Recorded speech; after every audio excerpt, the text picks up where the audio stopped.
pada kata dasarnya, yakni jujur, tulus, bobot, lengkap, dan utuh. Dan tentunya kita bisa merangkainya menjadi suatu definisi yang lengkap dan utuh pula. Dari Kamus Oxford, kata integrity ini sebagai kata benda berarti kualitas dari sikap jujur atau mutu dari kejujuran seseorang. Integrity juga berarti moral uprightness, yang kalau saya artikan adalah moralitas yang tegak lurus pada kebenaran, tetap konsisten untuk berpikir jujur dan berlaku jujur, dan dalam keadaan apapun, dimanapun, kapanpun, seseorang tidak akan menyeleweng dari kebenaran atau nilai-nilai moral yang ada dan yang sudah dipegangnya. Dari Kamus Oxford, arti kata integrity juga dijelaskan sebagai suatu keadaan yang utuh, yang tidak terbagi-bagi, tidak terpecah-pecah. Juga diartikan untuk menjunjung tinggi keutuhan suatu wilayah dan kedaulatan nasional. Lalu, bagaimana kata ini diartikan dalam Kamus Besar Bahasa Indonesia atau KBBI? Apa arti serapan kata integrity yang menjadi integritas ini? Menurut KBBI, integritas berarti mutu, sifat atau keadaan yang menunjukkan kesatuan yang utuh, sehingga memiliki potensi dan kemampuan yang memancarkan kewibawaan dan kejujuran. Jadi, pada dasarnya sama saja arti kata integritas ini dalam berbagai kamus, walaupun dijelaskan dengan cara atau uraian yang agak berbeda-beda. Yang pasti, unsur-unsur utama dalam pengertian kata integritas ini adalah seperti yang sudah saya sebutkan di atas, yakni benar, jujur, tulus, bobot, lengkap, dan utuh. Dengan demikian, dalam pengertian kata integritas ini terjalin dan menyatu berbagai core values atau nilai-nilai inti dalam kehidupan manusia. Semua nilai inti itu terikat satu sama lain, tidak bisa dipisahkan, harus menjadi suatu keutuhan yang kokoh dan melekat pada diri seseorang. Maka, orang yang sanggup memegang teguh nilai-nilai inti dalam kehidupannya dan menjadikannya sebagai pegangan dan pedoman atau pemandu dalam menjalani serta menjalankan kehidupannya, dia adalah orang yang berintegritas. Jadi, kalau kita mengakui dan mengatakan seseorang itu baik, cerdas, terhormat, bermartabat, dan mulia, orang itu seharusnya sudah membuktikan bahwa dirinya memiliki integritas. Wow! Sungguh betapa dalam dan luasnya pengertian integritas ini. Karena itu, jangan heran kalau kepada setiap orang selalu dituntut integritas. Dan siapa saja yang berintegritas pasti disukai dan dihormati orang, dimanapun dia berada. Nah, sahabat, sudah cukup panjang lebar kita membahas arti kata integritas. Dan sudah cukup jelas bagi kita makna dari kata integritas ini. Dan pasti kita akan semakin yakin bahwa kita tidak akan salah kalau kita nantinya menggunakan kata integritas ini.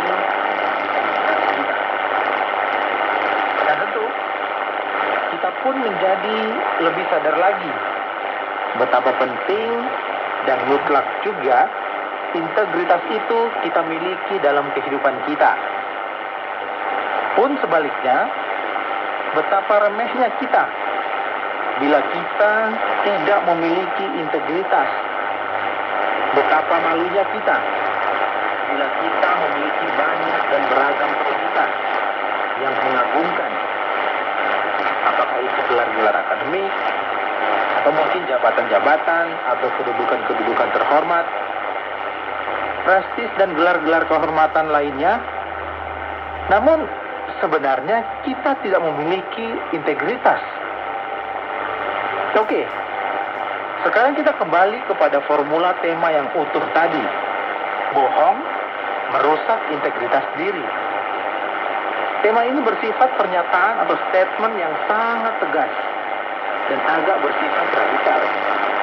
Bayangkan saja, integritas itu diperhadapkan langsung dengan kebohongan. Jadinya, integritas versus kebohongan. Memang salah satu elemen utama dari integritas itu adalah kejujuran. Ada orang yang mendefinisikan integritas sebagai satunya kata dan perbuatan. Tapi, sesungguhnya seseorang dapat saja menyatukan atau menyesuaikan perkataannya dengan perbuatannya. Tapi sebenarnya, pikiran dan motivasi dari perkataan yang diucapkan dan perbuatan yang dilakukan itu tolak belakang. Seseorang dapat saja berkata baik dan berbuat baik, namun ia sesungguhnya tidak bermaksud baik. Artinya, di sini ada kebohongan. Integritas itu seharusnya menyatukan atau menjadikan selaras motivasi ataupun tujuan dengan perkataan serta perbuatan seseorang. Jadi mestinya memang motivasi, perkataan dan perbuatan itu tidak bertentangan satu sama lain. Dan itulah integritas. Dalam integritas tidak ada kebohongan dalam bentuk apapun, sehalus dan selembut apapun. Maka kalau ada kebohongan, dengan sendirinya kebohongan itu merusak dan menghancurkan integritas, merusak dan menghancurkan martabat manusia. Kebohongan itu meskipun dalam hal-hal terkecil akan menggerus dan mendegradasi integritas manusia. Sahabat, integritas itu sesungguhnya mengandung nilai-nilai iman, dan integritas itu dituntut oleh Tuhan. Sedangkan iblis itu adalah bangsa pembohong. Kebohongan itu adalah sifat iblis. Maka, sudah tentu kebohongan itu bertentangan dengan kehendak Tuhan. Dan dalam hal ini, bertentangan pula dengan integritas dalam hidup setiap orang. Jadi, kesimpulannya dapat tepat bahwa bohong atau berbohong sudah pasti merusak dan menghancurkan integritas diri siapapun.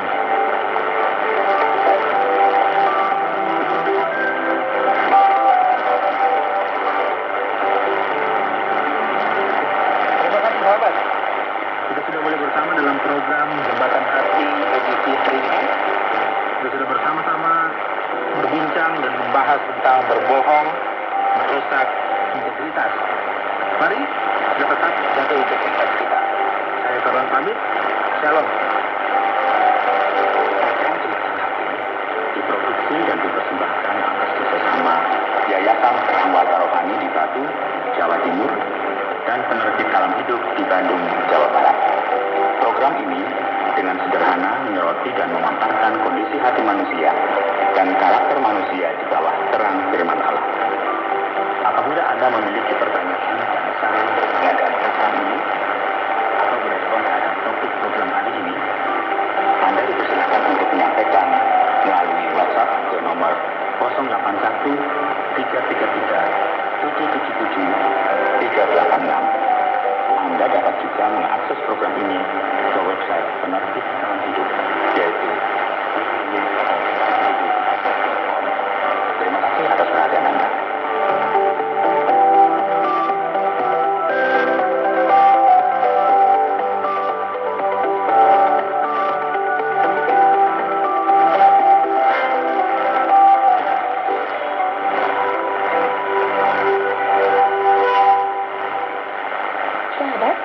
Tanpa terasa 30 menit telah kita lalui bersama. Saya mengajak Anda untuk tetap mendengarkan program Jembatan Hati, sebuah program yang berbicara tentang Allah Pencipta dan manusia sebagai umat ciptaannya. Di minggu depan ada gelombang 20 meter atau frekuensi 3.960 megahertz. Untuk satu kelas kita menjadi sahabat dan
ke program Jalan yang Benar.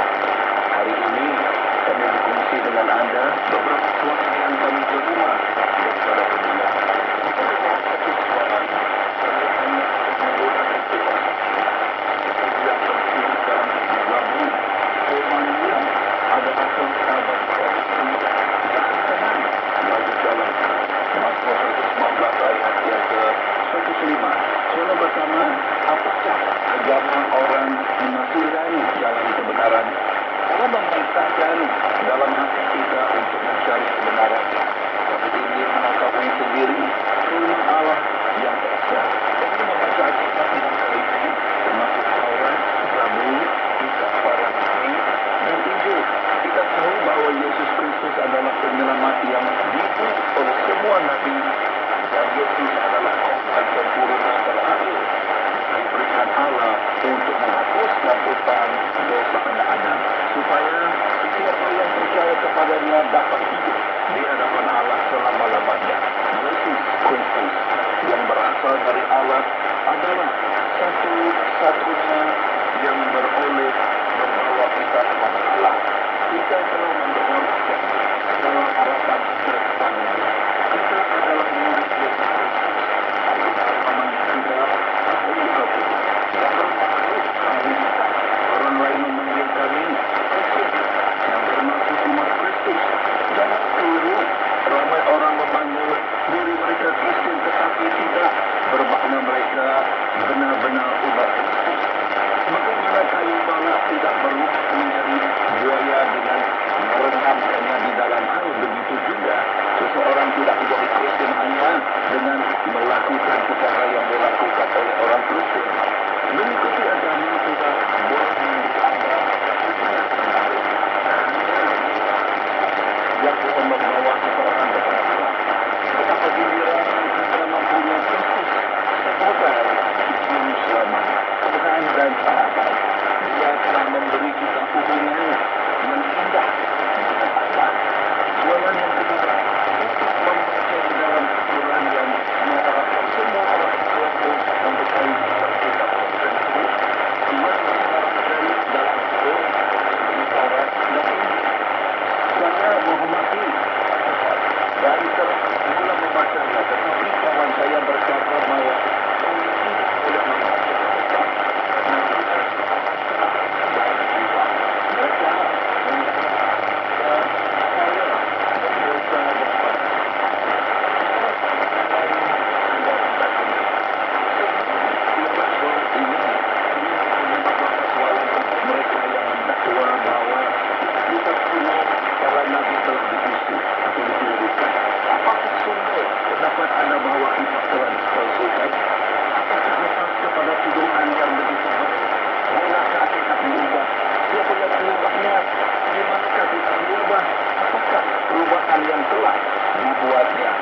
Bolehkah seseorang memberitahukan satu bukti bahwa kita telah diusir dengan justru Allah mempunyai firman kudusnya yang telah dituangkan oleh para nabi itu sebelumnya.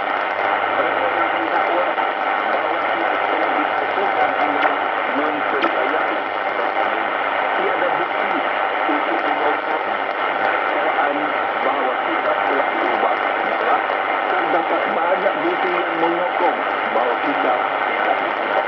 Orang-orang sengaja telah menyimpan beribu-ribu skop mengenai tulisan-tulisan kita dan keseluruhan kitab yang baru.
itu atau keseluruhan ditulis dalam lebih 20 bahasa.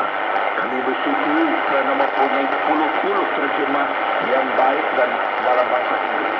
Allah telah menyertai filmannya yang khusus dan para pelayannya menterjemahkan dalam bahasa penduduk dunia kerana Allah mahu orang mendengarnya dengan telinga mereka dan memahami dalam pikiran mereka sendiri, menerima dalam hati mereka sendiri dan diselamatkan.